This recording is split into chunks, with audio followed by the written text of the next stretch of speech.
The morning she left Ashmore Hall, Eleanor Vane packed nothing she had not come with. A travelling dress of plain grey wool, a single trunk of books, a small leather case with the few letters she was permitted to call her own, and the thing she had told no one about yet. The secret that had not yet made itself visible to anyone in that cold, orderly house. She told Lady Ashmore she was going to her aunt in Somerset. She told the housekeeper nothing at all. She walked out before 7 when the gravel drive lay still in the November mist, and she climbed into the hired carriage alone, and she did not look back at the pale stone facade or the tall windows behind which her mother-in-law would presently discover the note left on the dressing table.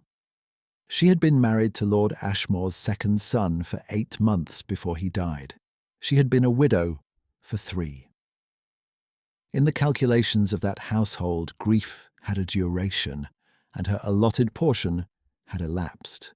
The question of what was to be done with her, whether she would remarry suitably, or return to her own family, or continue to exist in a wing of Ashmore Hall as a kind of well-dressed inconvenience, had been put to her by Lady Ashmore twice, with increasing specificity, and Eleanor had given answers that satisfied no one. She was 22.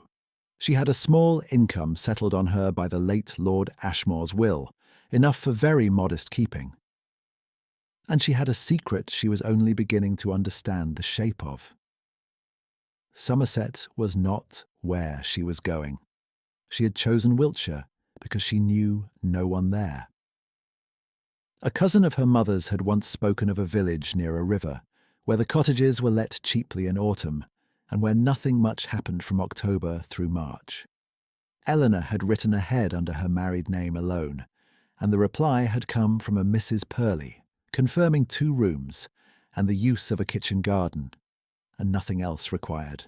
The carriage rattled west through the frost, and Eleanor held her hands in her lap and watched England pass, and did not, she would later remember, feel afraid. She felt very quiet. She felt for the first time in 3 years that she might be permitted to think her own thoughts in order without someone else's household requiring them of her first. She arrived in the village of Aldwick on a Tuesday in rain. The cottage was small and damp and entirely suited to her. The rooms smelled of old ash and dried lavender, and the particular cold that came from walls that had stood for 100 years. Mrs. Purley was a widow herself, 70 and direct, who asked no questions beyond whether Eleanor took milk in her tea, and who pressed a paper of dried herbs into her hand on the 3rd morning, as though she had understood immediately what was being managed, and needed no conversation about it. Eleanor liked her very much. She liked the kitchen garden, though it was November and bare. She liked the sound of the river at night, close enough that she could hear it through the back wall when it rained. She liked that the nearest assembly rooms were 4 miles off, and that she knew nobody who would be present in them. She settled into her solitude with the care of someone who had never been permitted to have it before.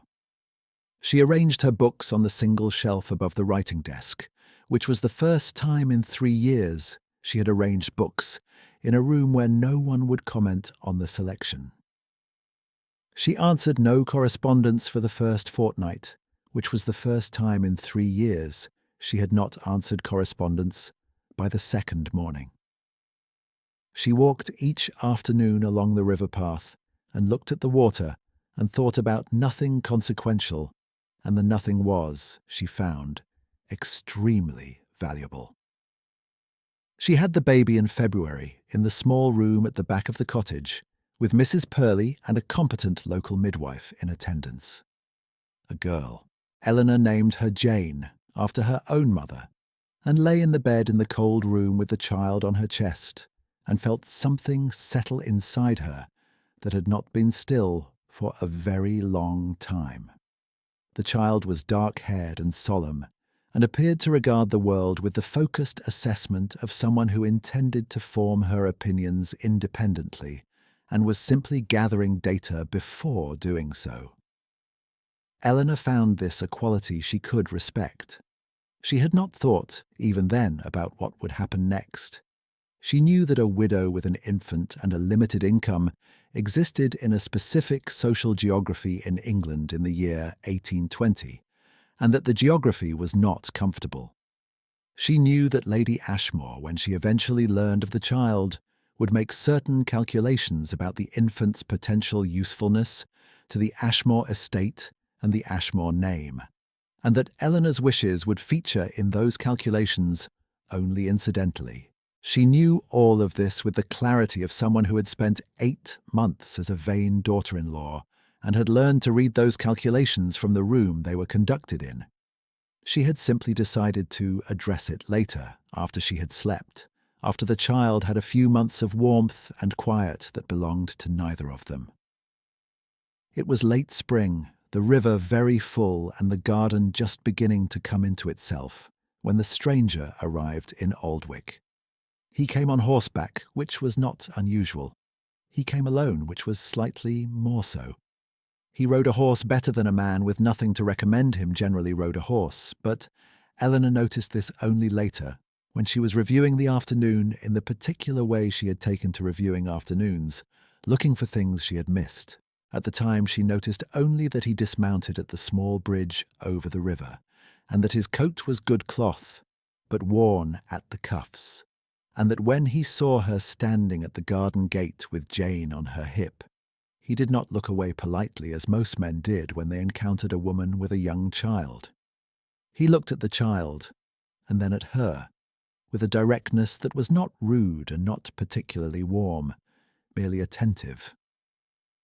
It was the attention of someone who looked at things in order to know them, not in order to assess their value. She said good afternoon. He returned the greeting. He asked if she knew where a man might stable a horse overnight in the village, and she told him the name of the farrier at the far end of the lane. He thanked her. He did not offer his name. She did not offer hers. He went on, and Eleanor went inside, and Jane put her fist in her mouth and regarded the middle distance with the solemn intensity she brought to everything, and Eleanor thought nothing further of it. He was there 3 days later, when she brought Jane to the river path. He was sitting on the old stone bench at the bend, with his coat folded across his knee and a book open in his hands, and he looked up when she came along the path with the child in her arms, and he said nothing for a moment, and then he said only, "She has your eyes." He said it the way one might observe that it was a fine afternoon. No particular sentiment attached, merely something noticed. Eleanor stopped walking because the path was narrow and he had not moved, and she looked at him and said that people generally said the child had her father's colouring, which was true, and which was the sort of remark that closed conversations. He said, perhaps, and looked back at the book. She thought, standing there in the spring light on the river path, that she could not determine what sort of man he was. His face was the kind that had been made by weather and patience into something that did not give much away. His hands were clean and still on the pages. He turned a page without appearing to be in any hurry about the page or anything else. There was a quality about him she could not name, something in the economy of his posture, as if he had spent time learning how much space he was entitled to take, and had then decided, deliberately, to take less. And Jane, who was generally reserved with strangers, leaned sideways in Eleanor's arms toward him with an expression of considerable interest, which Eleanor found mildly irritating. She walked on. She told herself she had not looked back. If you have stayed this far in the story of Eleanor Vane, then you already know what kind of woman she is. You have watched her measure her own situation without self-pity and without performance. Stay a little longer. The reckoning is coming. The man's name, as she eventually learned it through Mrs. Purley, was Mr. Cavendish. He had taken a room at the village inn. He was understood to be convalescing after some illness, though he appeared perfectly well to Eleanor, who saw him most mornings on the river path. sometimes reading, sometimes not, always on the same bench or near it. He nodded when she passed. She returned the nod. He never imposed himself on her walk. He never addressed Jane directly, though Jane continued to regard him with unsettling enthusiasm whenever they were within 20 feet of each other. Eleanor found she had begun timing her walks against his probable presence on the bench, and when she noticed this, she took her walks at different hours and told herself this constituted neither avoidance nor interest, merely the ordinary recalibration of a woman managing her own mornings. She was not entirely successful in this interpretation. One morning in early June, the bench was empty and she found herself walking more slowly than usual past the particular stretch of river where he most often sat. And she noticed this and walked faster, and arrived home earlier than she had intended, and spent the remainder of the morning with unnecessary efficiency at the writing desk, accomplishing a great deal of correspondence that had not been urgently required. Mrs. Purley came in with bread at noon and looked at the stack of letters, and looked at Eleanor's face, and said nothing, which was the kind of comment Eleanor was beginning to understand came in a variety of shapes. She addressed Jane more often than was strictly necessary when they passed the bench.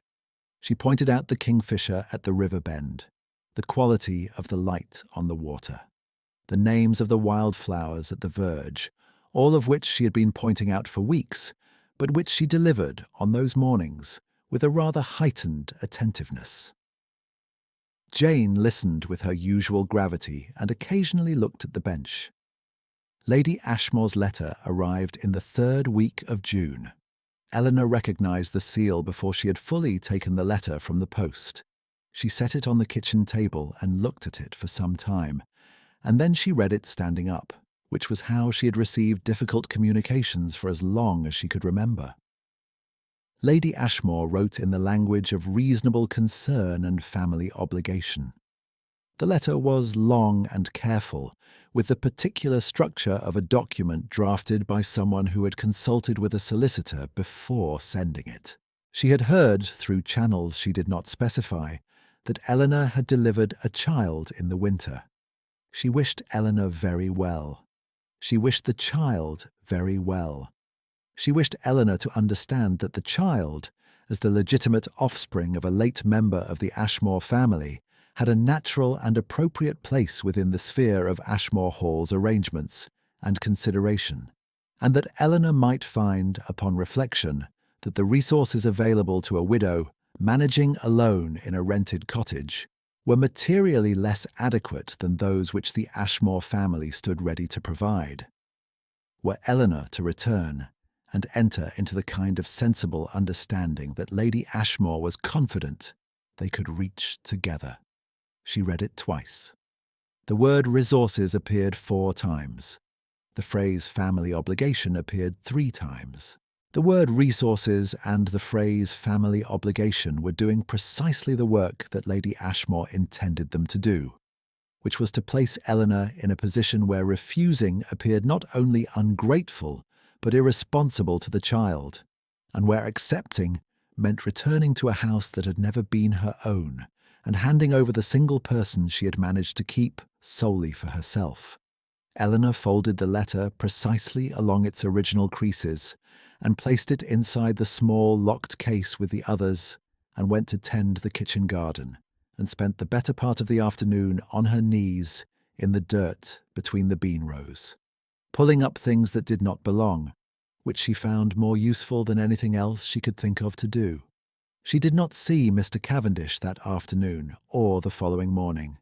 She found she noticed the absence without wishing to. He returned to the bench on the 2nd day, and she was coming along the path with Jane. And when she reached the bench, she stopped without entirely meaning to, and he moved to make room. And she sat down because her arms were tired, and Jane was heavy, and there was, after all, no particular reason not to. The river was up from recent rain. The sun was behind cloud. Jane was warm against her arm. They sat in silence for some time. The river carried a piece of branch along in the current, turning slowly. Jane watched it with intense professional interest. Mr. Cavendish turned a page. He said, presently, without looking up, "You received a letter that gave you difficulty." She said she received letters regularly that gave her difficulty, and this one was of a piece with the rest. He said, "Will you go back?" She said, "I have not decided." He said, "What would make the decision?" She looked at him then, because the question was not a sympathetic question, not a polite inquiry designed to make her feel heard before moving the conversation elsewhere, but a genuine one, the kind that expected an answer that had been actually arrived at rather than performed. His eyes, when he looked back at her, were dark and very level, and showed nothing she could read with any confidence.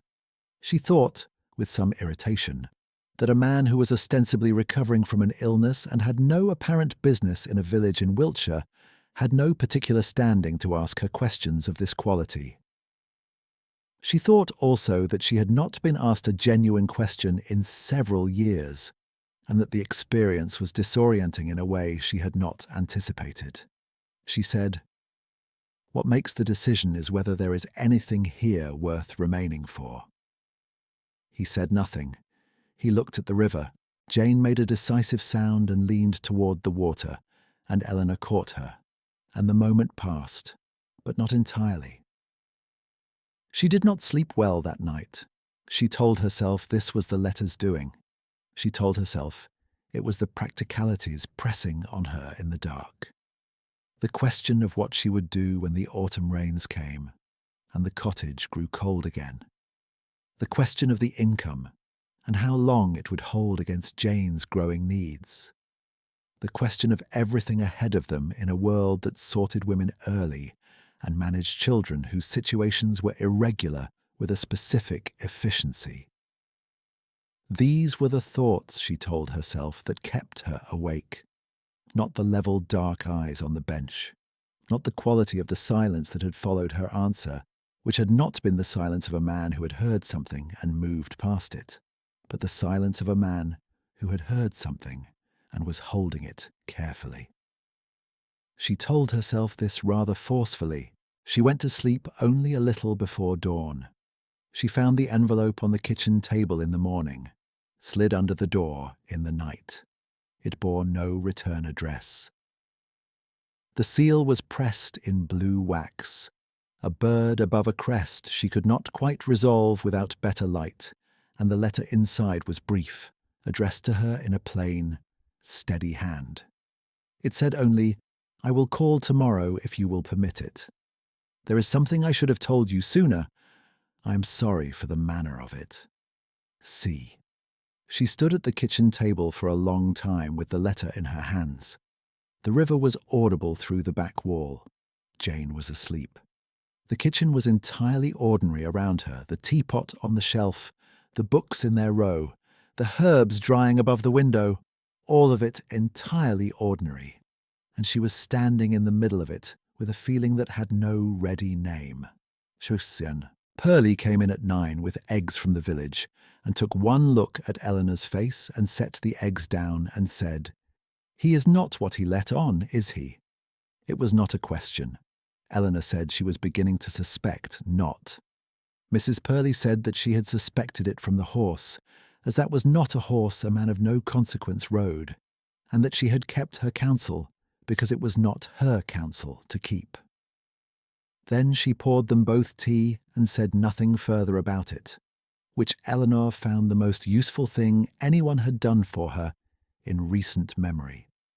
He came at 11 when the morning was dry and Jane was asleep in the back room.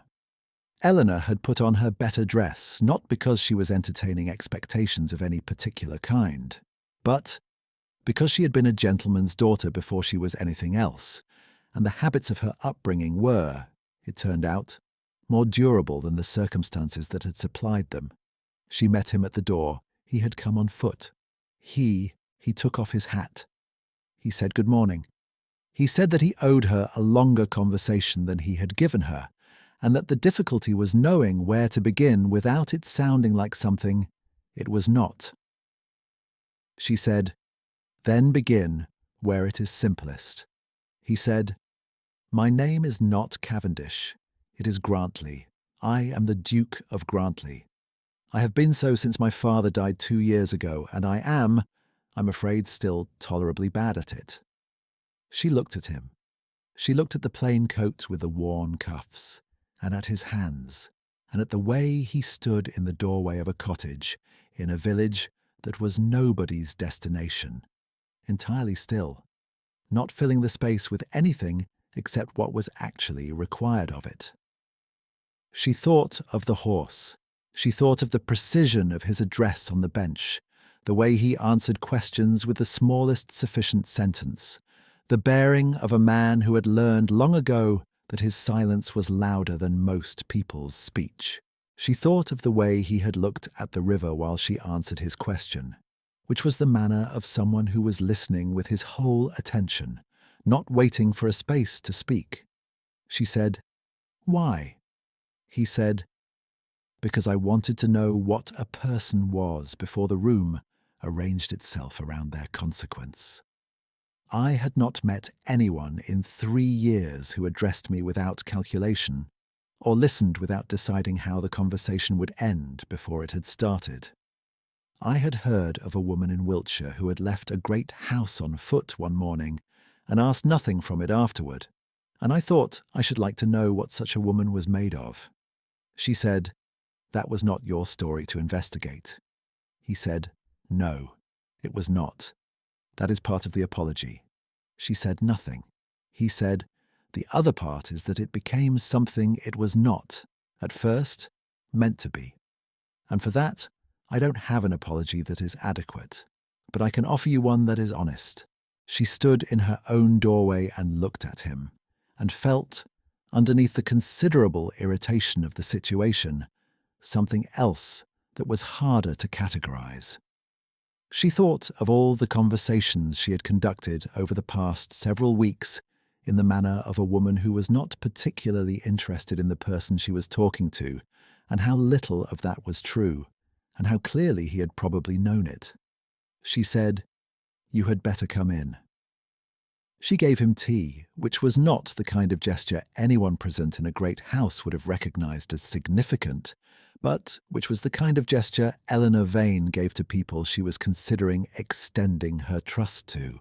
She sat across from him at the kitchen table, and Jane woke while the tea was still warm, and came unsteadily into the kitchen doorway on new legs, and stopped to assess the situation with her customary seriousness, before advancing on the Duke of Grantley with the confidence of a person who had made up her mind considerably before everyone else.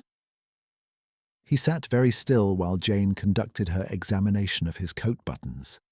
He kept his hands quiet on the table and let her take her time, and expressed neither discomfort nor performance at the attention, simply a patient, interested calm. He looked at Eleanor over the child's head with an expression she had not seen him use before, which was the expression of a man who had set down something he had been carrying for some time, and found that the absence of its weight was what he had been hoping for. She looked back. The kitchen was quiet except for the river and the sound of a button being investigated, and Jane's small, emphatic breathing, and the whole of what was understood in that silence was not put into words because it did not need to be. Not yet. Not that morning. Lady Ashmore's second letter arrived in July. Eleanor was in the garden when it came, and she read it at the gate, standing in the sun among the bean rows she had cleared in June. This letter was considerably less measured than the first. Lady Ashmore had learned the particulars of Eleanor's situation in Wiltshire with a specificity that confirmed someone had been sent to verify them. She was prepared, if Eleanor remained unwilling to enter into a sensible arrangement regarding the child's upbringing within the family, to bring the matter before her late husband's solicitors, who would no doubt be guided by the interests of the Ashmore estate in determining the appropriate arrangements for a legitimate Ashmore infant, presently being kept in a rented cottage in an obscure village on a widow's income. The language was careful as Lady Ashmore's language always was, but the shape of it was unmistakable. And Eleanor stood in the garden in the July warmth and held the letter and felt a cold that had nothing to do with the air. She read it twice. She folded it along its creases. She put it in her pocket. She thought, walking back to the cottage, of all the ways in which the world divided women. There were women it asked to perform, and women it asked to endure, and women it simply passed over as though they required no particular management. She had been in the course of her 22 years, all three, depending on whose household she was standing in. She had decided, when she left Ashmore Hall with the grey dress and the trunk of books, and the thing she was not yet telling anyone, that she was finished being divided. She had decided to be indivisible, to be only what she actually was, in a place where no one knew what she was supposed to be. She had not, she allowed, anticipated the Duke of Grantley, but she was finding she could not entirely regret him. She wrote to him that evening, the first letter she had written him, though they had spoken nearly every day since the morning in the kitchen. She wrote what Lady Ashmore's second letter contained.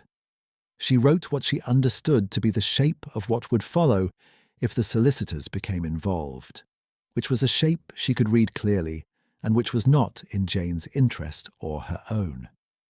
She did not write what she wanted from him, because she had not yet given herself permission to want anything from anyone in a way that required their cooperation, and because she would not, for anything, be the kind of person who named what she needed in a way that could be read as a calculation. She wrote only, "I think you should know," and she sent it. His reply came the following morning, before the post had properly settled. The same steady hand. It said, "I will come on Thursday. I think we should go together. There is something I have been waiting for the right moment to ask, and I find I have been waiting long enough." She read it standing at the kitchen table. She read it a second time. She set it down.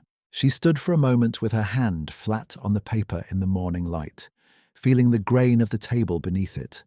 This ordinary kitchen table in this ordinary cottage, in a village she had chosen because it was nobody's destination.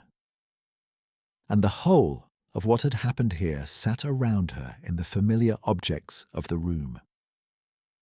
Jane was pulling herself along the edge of a chair, considering the question of walking unassisted with the gravity it deserved, and Eleanor watched her for a moment.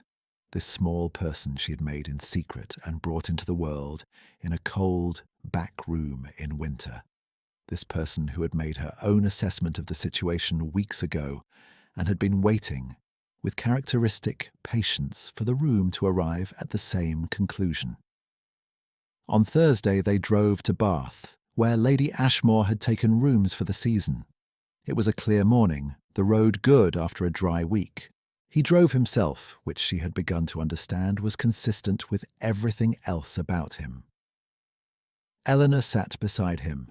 Jane was between them on the seat, wrapped in a white shawl that had been Eleanor's mother's, and the landscape opened up in the early light, and Eleanor felt calm in the way she had learned to feel calm, which was not the absence of feeling, but the deliberate management of it. She watched the fields go past and thought of nothing in particular, and held Jane's weight against her side and felt the warmth of him beside her on the seat, the unhurried solidity of it. He said, after they had been driving some time, "Are you prepared for how she will receive this?" She said, "I have been preparing for Lady Ashmore for 3 years. I expect I am tolerably equipped." He looked at the road ahead and did not quite smile, but something in his expression resolved into warmth. They arrived at Lady Ashmore's lodgings at 10:30. A footman admitted them to the drawing-room, where Lady Ashmore sat very upright in a chair by the window with her companion, Mrs. Rowland, beside her, and with Mr. Hartness, the Ashmore family's solicitor, standing near the writing desk with an air of prepared precision. Lady Ashmore had arranged the room for the occasion with the instinct of a woman who understood that spaces in which decisions were made should reflect the authority of the person making them. The desk was displayed. The solicitor was displayed. The light was arranged to advantage. Mrs. Rowland wore the expression of a woman who had been told this would be straightforward. Lady Ashmore rose when Eleanor entered. She looked at Eleanor. She looked at the child.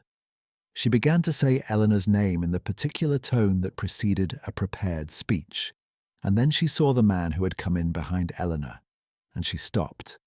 The stopping was absolute. It was not a pause. It was the complete cessation of the prepared speech, of the prepared room, of the prepared expression. Her eyes moved from his face to his coat to his bearing, and whatever calculation was happening behind them resolved very quickly into something that had no place in the speech she had been ready to deliver. Mrs. Rowland made a small sound. Mr. Hartness turned from the writing desk. He said simply, "Lady Ashmore, I apologize for the informality of our arrival. I hope we have not called at an inconvenient hour." Lady Ashmore said his name. She said it the way one says a name when the name is a title, and the title is the answer to a question that has restructured the room entirely. She said, "Your Grace," and the two syllables carried everything in them. The revision of her calculation, the recognition that the solicitor standing at her writing desk had become, in the space of 30 seconds, a theatrical prop in a scene whose stakes she had entirely misread. Her eyes went from him to Eleanor and back to him, making the revision in real time, in front of Mrs. Rowland, who was also making it, and Mr. Hartness, who was making it more slowly. He said, "Yes." The silence that followed was of the particular kind that occurs when a room of people are separately working out the implications of a changed situation and have not yet reached the same answer, and know the others are working through it and have no choice but to wait. Mrs. Rowland was watching Lady Ashmore. Lady Ashmore was watching Eleanor. Eleanor was watching Lady Ashmore and holding Jane, and feeling nothing she would have been able to describe precisely, except a kind of deep and settling quiet.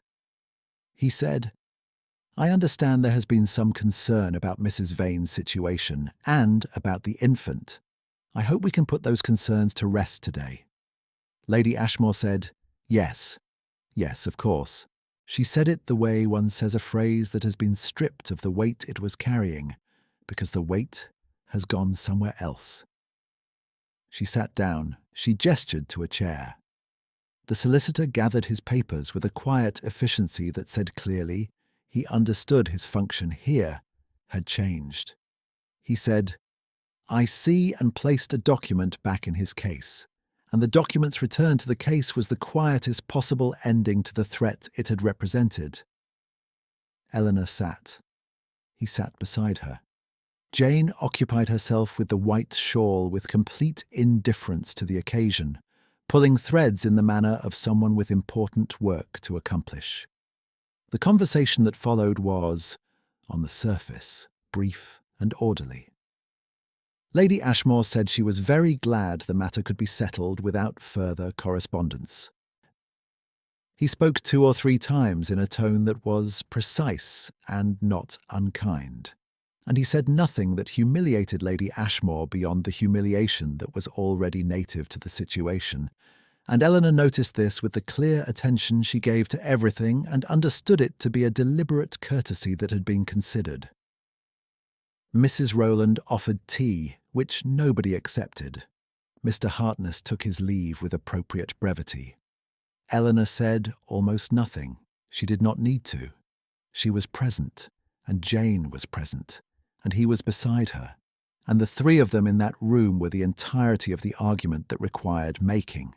And it had been made, and Lady Ashmore understood it, and the understanding was visible in every small adjustment of her posture as the conversation concluded.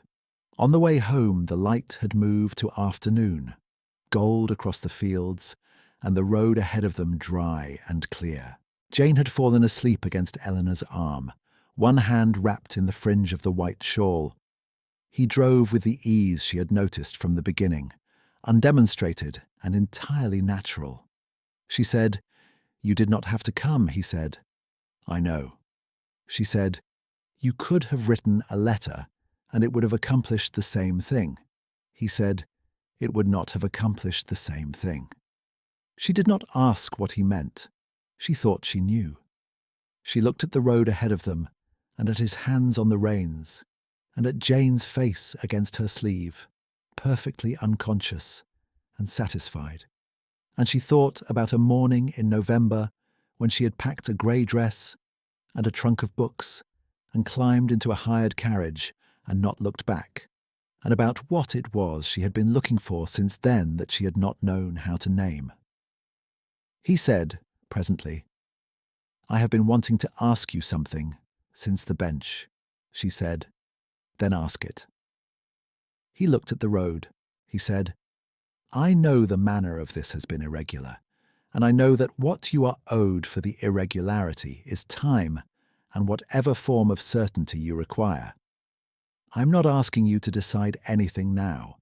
I am asking you only whether the question itself is one you are willing to hear." She said, "Yes." The words sat between them in the afternoon air, very quiet and very clear. Jane breathed against her sleeve. The road turned west, and the light came through the trees in long, warm bars across the lane, and the horses' hooves were steady on the dry earth, and the whole of England seemed, in that particular moment, to be very still. She turned to look at him, and he was already looking at her, and there was nothing in his face that was hidden or managed or held at a careful distance.